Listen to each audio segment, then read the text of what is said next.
27 January Bodo Peace Agreement, Peace Accord তোৰ দিন আৰু আমি BTC গভৰ্ণমেণ্ট হৈ পেলাই আজি সেইটো চেলিব্ৰেট কৰিবলৈ হাতত লৈছোঁ আৰু আমাৰটো হ'ল শান্তি চুক্তিৰ নামত government of India, government of Assam আৰু চুক্তিকাৰী এপছু NDFB আৰু UBPৰ মাজত যিখিনি এগ্ৰিমেণ্ট হ'ল সেইখিনি এগ্ৰিমেণ্টৰ যিখিনি চুক্তিৰ দফাবিলাক আছে সেইটো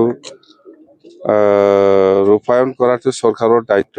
এই হিচাপত মই আলোচনাত বহিম গভৰ্ণমেণ্ট অফ আছাম বা গভৰ্ণমেণ্ট অফ ইণ্ডিয়াৰ লগত যিখিনি NDFBৰ সমস্যা বা যিখিনি আপছুৱে শান্তি চুক্তিৰ নামত যিখিনি দফাবিলাক এগ্ৰিমেণ্ট কৰি আনিছে সেইটো মই চেষ্টা চলাম, নিশ্চয় কৰিব।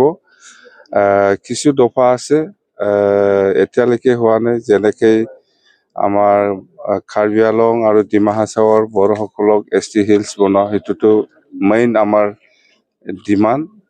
এইটো BTC চুক্তিটো আছে আৰু বড়ো পিচ এগ্ৰিমেণ্ট ইয়াতেও আছে।